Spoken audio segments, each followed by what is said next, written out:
자, 얘들아, 12장 계속할게. 22절이야.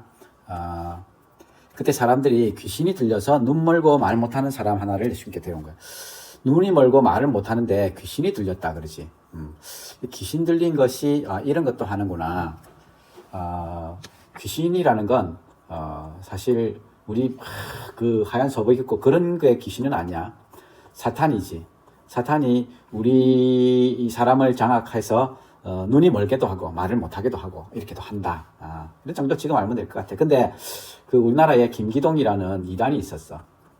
이 사람은 귀신론을 펼쳤던 사람들. 그러니까 우리에게 일어나는 모든 안 좋은 일들은 다 귀신 때문이다.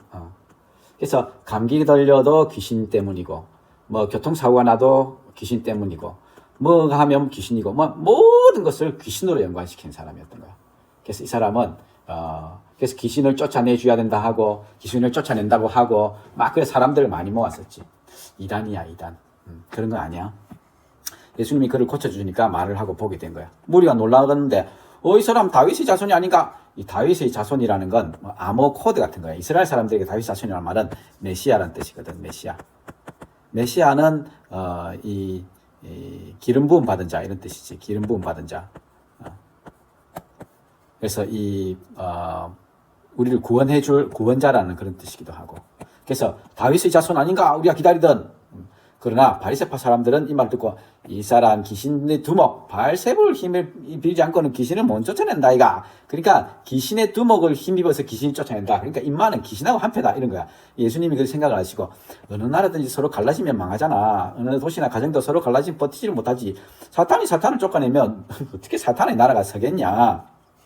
내가 바알세불을 힘입어 귀신을 쫓아낸다면 너그 아들들은 누구 힘으로 귀신을 쫓아낸단 말이냐. 그러니까 너그 아들들 이 당시에도 예수님 당시에도 귀신을 쫓아낸다고 이렇게 하던 그런 그 축사하는 이런 것들이 꽤 있었대. 그래서 지금 예수님이 그거를 얘기하시는 거야. 누구도 귀신 쫓아내잖아. 너그 애들도 너그 사람들도 그 아들은 그 누구 힘으로 귀신을 쫓아내냐? 그들도 다 귀신의 힘으로 쫓아내냐? 그러니까 내가 하나님의 영을 힘입어서 귀신을 쫓아내는 것이면 이게 맞는 거지. 성령을 힘입어서 지금 귀신을 쫓아내고 있는 거잖아. 하나님 나라는 너희에게 왔다. 하나님 나라는 너희에게 왔다라고 지금 말하고 있지. 그런 거야. 지금 예수님이 성령을 통해서 귀신을 쫓아내고 있으니까 사실 하나님 나라가 지금 이미 임했다라고 말하는 거야. 하나님의 영이 예수 그리스도를 통해서 성령이 우리 안에 거하시게 되었지, 그지? 성령이 우리 안에 거하시게 되고 그 성령이 사실은 우리는 그 하나님의 영이 아니면 귀신의 영 둘 중에 하나가 우리를 사로잡게 되는 거지. 귀신의 영이 사로잡으면 우리 마귀의 자녀가 되는 거지. 우리는 우리 뜻대로 산다고 생각하지만 사실은 너가 그 좀비 있잖아, 좀비. 살아있는데 죽은 자들. 살아있는데 죽은 자들. 좀비 영화 엄청나게 많이 나오잖아, 그치? 그거 보면서 생각하는 건데 진짜 우리가 좀비 같은 존재들이다. 우리는 살아있다고 생각하지만 마귀의 뜻대로 살아가는 존재들이 된 거지. 좀비 같은 자들이 된 거야. 살아있으나 죽어있는 자들. 그래서 성경은 하나님은 그리스도가 없으면 다 죽은 자라고 그렇게 표현하지. 왜냐하면 우리는 이미 죽을 자들이고 얼마 못 살잖아, 그치? 죽을 자들이고 곧 죽음이 예정된 자들은 곧 있으면 죽을 자들이기 때문에 하나님은 우리를 죽은 자라고 얘기하는 거지. 그래서 성령이 우리 안에 들어오시면 더 이상 우리가 우리 뜻대로 살지 않게 되지. 하나님의 뜻으로 살게 되는 거야. 그래서 하나님의 통치가 임하게 되고 그래서 하나님의 나라가 우리에게 왔다고 말씀하신 거지. 사람이 먼저 힘센 사람을 묶어놓지 않고면 어떻게 그 사람 집에 들어가서 세간을 털 수 있느냐. 묶어놓은 뒤에야 그 집을 털어 갈 수 있다. 이 말씀 억수로 중요한 말씀이거든. 여기서 사람이라고 표현된 이 사람이는 예수님이야. 먼저 힘센 사람은 사단을 묶어놓지 않으면 어떻게 그 사람 집에 들어가. 그러니까 사단을 묶어놓고 그 사람의 집, 그 사단의 집에 들어가서 세간을 털어간다 표현인데 이 참 어려워 보이지만 사람은 예수님이라고 했지. 예수님이 사탄을 묶어버리는 거야. 묶어버리고 그 사람의 집, 사단이 거주하고 있는 그 한 사람들, 그 사람에게 들어가서 사탄의 세간을 턴다고 말씀하시는 거야. 지금 예수님은 자신이 하는 귀신을 쫓아내고 또 구원에 이른 사역들을 특히 십자가의 사역은 이 사탄을 완전히 무력화시키는 그런 일이셨지. 왜냐하면 십자가는 우리의 죄를 없애버리는 거잖아. 사탄은 우리의 죄를 먹고 사는 자였거든. 우리의 죄 때문에 우리를 정죄하고, 야는 이거 했어, 이거 했어, 이거 나쁜 짓 했어, 이거 나쁜 짓 했어, 이거 율법에 하면 안 되는 이거 했어, 이거 했어, 이거 했어, 이거 했어요.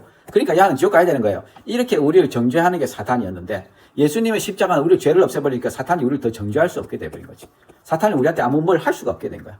그래서 사탄을 묶어놓고, 사탄의 집에서 우리를 털어오는 게 예수님의 일이라는 지금 그런 거야. 나와 함께하지 않는 사람은 반대하는 사람이고 나와 함께 모으지 않는 사람은 해치는 사람이다. 사람들이 무슨 죄를 짓든지 무슨 신성 모독적인 말을 하든지 용서를 받을 것이다. 그러나 성령을 모독하는 것은 용서를 받지 못할 것이다.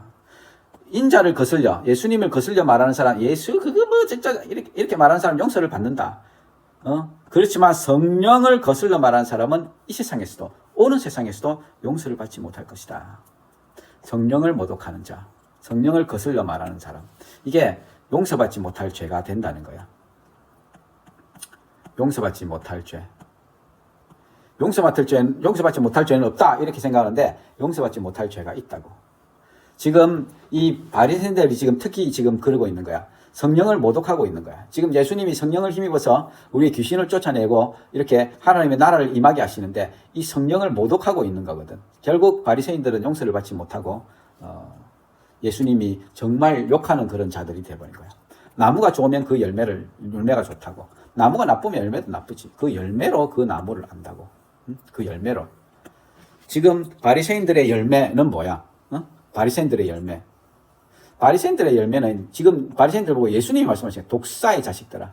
독사의 자식들아, 이 마귀의 자식이란 말이지. 너가 악한데 어떻게 선한 걸 말할 수 있니? 마음에 가득 찬 걸 입으로 말하잖아. 선한 사람은 선한 걸 쌓아뒀다가 선한 걸 내고 악한 사람은 악한 걸 쌓아놨다가 악한 걸 낸다. 심판날에 자기가 말하는 온갖 쓸데없는 말을 해명해야 될 것이다. 네가 한 말로 무죄 선고를 받기도 하고 유죄 선고를 받기도 할 것이다. 말로. 지금 이 바리새인들이 하고 있는 이 말들, 이 엄한 말들, 성령을 모독하고 있는 이런 말들, 독사의 자식들로서 하고 있는 이 말들, 이들이 맺고 있는 열매들은 참 추하거든. 막 율법을 지키면 막 이런 것들 때문에 사람들은 막 그 바리새인들을 존경했지. 그러나 이들은 철저히 하나님 없는 그냥 형식으로만 똘똘 뭉친 사람이었던 거야. 이 사람들에게는 사랑이 없었던 거지.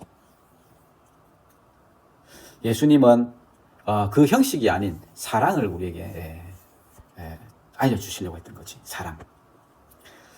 율법학자 바리새파 사람들이 선생님 우리는 표징을 봤으면 합니다. 기적을 좀 보고 싶소. 예수님이 이 악하고 음란한 세대가 기적을 요구하는데 연자 요나의 기적 말고는 못 받을 거다. 요나가 사흘 낮 동안 큰 물고기 뱃속에 있었던 것처럼 나도 사흘 밤을 땅 속에 있을 것이다. 이 말은 예수님이 무덤 속에 사흘간 있을 것이다. 그리고 3일이 부활하시는 그 얘기를 하시는 거야. 심판 때 니느웨 사람들이 이 세대와 함께 일어나서 이 세대를 정죄할 것이다. 니느웨 사람들은 요나의 선포를 듣고 회개를 했잖아. 요나보다 더 큰 이가 여기 있다. 심판 때 남방 여왕이 이 세대와 함께 일어나 이 세대를 정죄할 거다. 그는 솔로몬의 지혜를 들으려고 땅끝에서부터 찾아왔잖아. 솔로몬보다 더 큰 이가 여기 있다. 악한 귀신이 어떤 사람이 나왔는데 쉴 곳을 찾느라고 물 없는 곳을 달았는데 못 찾은 거야. 그래서 에이씨 돌아와야 되겠다. 돌아와서 보니까 집이 비어있고 말끔히 치워서 잘 정돈되어 있었던 거지. 그래서 가서 자기보다 더 악한 귀신 7을 데리고 와서 그 집에 들어가 거기에 자리를 잡고 살은 거야. 그래서 그 사람 나중 형편이 전보다 더 비참하게 되었다. 이 악한 세대도 그렇게 될 것이다. 사실은 지금 이 귀신 들린 얘기를 하면서 내가 너희들한테 꼭 해주고 싶은 게 있었는데, 내가 군대에 있을 때야. 나는 그 사천에 군의관으로 있었잖아. 그지? 그러니까 군 장교로 대위로 가 있었으니까, 그냥 사병은 아니고, 대위로 이제 있었는데, 의무대 바로 옆이 교회였어. 그래서, 그러니까 이 교회로 왔다 갔다 이렇게 잘했거든. 근데 어느 날, 낮에 교회 갔는데, 목사님이 어떤 여자애랑, 중학생이랑, 여중생이랑, 이야기를 하고 있는 거야. 이 여중생이 귀신 들린 여중생이었던 거야. 이 귀신 들린 여중생이 그 당시에 뭐 분신사바 이런 것들이 애들한테 유명했거든. 분신사바. 이런 것들을 하면서 얘들이 귀신을 초청한 거야. 막 돌리면서 분신사바 이러면서 귀신이 초청했는데 실제로 귀신이 들어와 버렸던 거야. 이 귀신이 들어온 얘의 삶이 어떻게 됐냐면 계속 귀신이 얘한테 말을 걸어.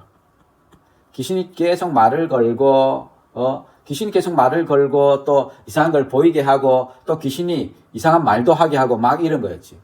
그래가지고 이 여중생이 정신병원에도 가고 이랬는데 결국은 하나님이 하셨겠지만 이 여중생이 우리 그 부대 안에 있는 교회까지 들어온 거야.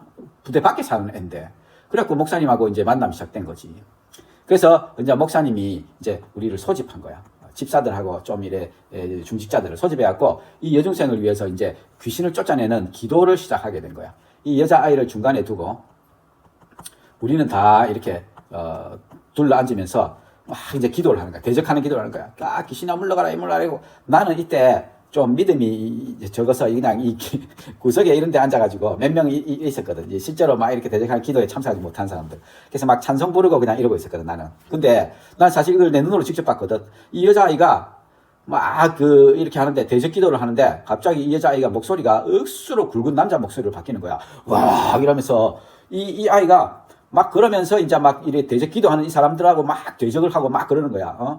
막 이렇게 윽박 지르기도 하고 막 이러면서 이게 거의 한 2주 정도 이렇게 기도회가 계속 지속됐는데 와, 진짜 안 나가는 거야. 그리고 내가 봤는데 영서라고 하거든. 그러니까 귀신이 막 글씨를 쓰게도 하고 귀신이 막 그림도 그리게도 하고 이러면서 이 아이가 영 진짜 이상한 아이가 돼버렸던 거지.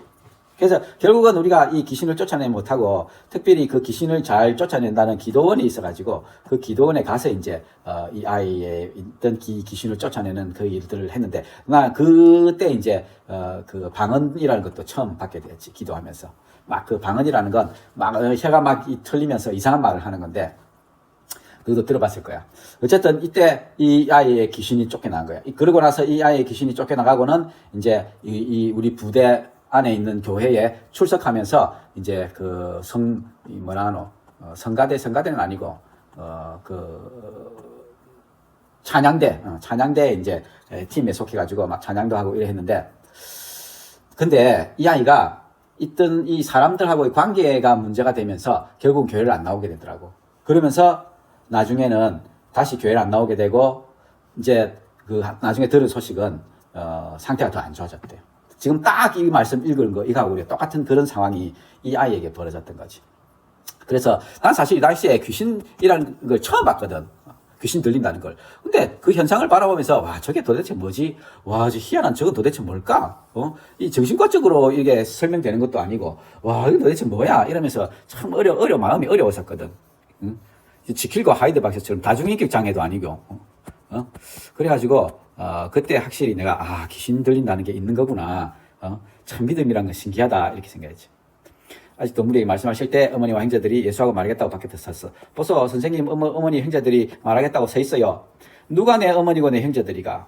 손을 내밀어 제자들을 보면서 봐라, 내 어머니 나의 형제들이가 하늘에 계신 내 아버지 뜻을 따라 사는 사람이 내 형제고 자매고 어머니다. 지금 이 가족의 새로운 정의를 지금 쓰시는 거지. 하늘에 계신 아버지 뜻을 따라 사는 자들, 결국 예수 믿는 사람들이잖아, 그렇지? 예수 믿는 자들, 우리는 천국에서 예수 믿는 자들끼리 이제 새로운 가족으로 하나님 아버지와 함께 살게 되는 자들인 거지. 물론 이게 지금 세상에 있는 형제, 자매, 어머니는 가족이 아니다. 그건 너만 내버려도 된다. 이렇게 말하는 건 아니야. 예수님은 그렇게 말씀 안 하셨거든. 그런데 사실 예수 믿는 거를 방해하고 막 이런 형제, 자매, 어머니들이 있을 수가 있어. 이제 결국은 우리가 그들을 위해서 기도하고 그들도 예수 믿게 되도록 막 기도하지만 끝끝내 안 믿는 그런 분들이 있기는 있어. 근데 그럼 결국은 이분들 죽으시면 이제 지옥 가게 되는 거지. 그럼 영원히 분리가 되는 거잖아, 그렇지? 결국 우리는 믿는 자들과 영원을 하나님과 함께 살게 되는 거야. 진정한 가족이 이제 이루어지게 되는 거지. 얘들아, 예수를 꼭 믿어야 해요. 예수 믿읍시다. 재광아, 재은아.